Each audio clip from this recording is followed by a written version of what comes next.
Ty, what was better? I mean, the 68 or the fact it was bogey-free? Because I don't know if anybody thought they'd be able to, go bogey-free on this place. I didn't expect to go bogey-free. I wanted to limit the bogeys, obviously. I mean, hit as many greens as fairways as I could, because you just get a little bit off the fairway and you have a tough time of even coming close to the green. There's so many big trees that just can't go up and over. And the greens are rolling really nice. And they're soft, which helps, but then also it takes away that they're so soft that they come spinning off the front a lot of time. I mean, especially on 18, I saw Bennett, and he threw his 8 feet past the pin. He was 6 yards off the front of the green. So, but, yeah. How do you adjust your mindset coming from, say, the Fisher, where you're trying to birdie every hole literally on the course? Yeah. I mean, you get here and pars are really good. It's a nice little confidence booster. I mean, you go out there and shoot 67, 66, or even just 70 every round. I mean, you just feel like this is the standard now, and it just gives you a little confidence heading into this. But I mean, to shoot bogey-free out here, I was super excited about that. It's not what I expected. I expected to play well, but bogey-free was tough to do, I figured. So. You've made some putter switches this summer, or?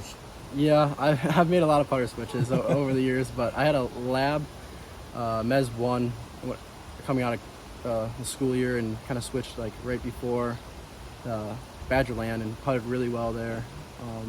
Then for my the U.S. Open qualifier, I putted really well, and kind of went into a little streak where just couldn't get anything to fall, and just started bouncing putts again. So we looked at it. I just noticed I was hitting bounce about 5 degrees up, so I wanted to get that around more 1 to 2, and adjusted a little bit, and it seems to be rolling a lot better. You feel a lot more confident in the putter now than you might have a few weeks back? Yep, especially these greens are rolling so pure, and you can just tell exactly what it's doing. And if you have a rough greens, you're like, oh, maybe that was the green, maybe that was me, but out here you just know exactly what's going to happen, and you just have to hit your line.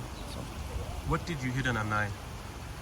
I hit 7 iron. 7 iron? And I caught it a touch thin. I was actually kind of happy I did, because it didn't spin. And okay.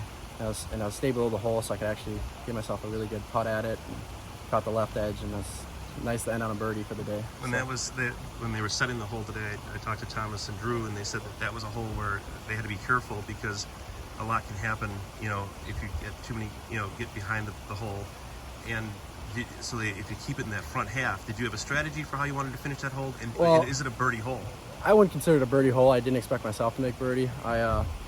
If I was going to miss, I wanted to miss short for sure, because I feel like you get up and down out of the bunker is short where Bennett was, and he got up and down from there. And then Cam, he made a great 8-footer for his par, because he was just above the pin. He couldn't do too much about it, and he made a really good 2-putt to finish the round with the par. So, how many holes out here are birdie holes if you get in the fairway? How many holes can you be aggressive on?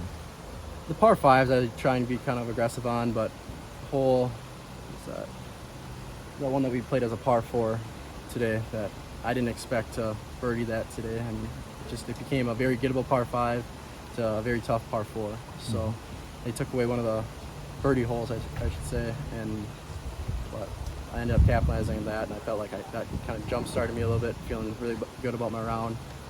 But just in my chipping too, you need to know where to miss it too. I always try and look at, all right, if I'm gonna miss a screen, what is my best opportunity to get up and down, and I think that helped me out a lot today. So, how do you build off of this, and do you feel you're in a good spot with your game, similar to last year after winning the match play and coming in here, or do you feel that you had a little bit to prove more this year? I felt like I played really well last year in the match play, and this year I didn't putt very well. I struggled with the putter, so. And just building off that, made it to the finals again with Adam, and he played really well, and we battled it out. So, just to build off that, it's just a good confidence booster that I was up at the top again. And coming into this, it's like I can be at the top again. I hope to do so.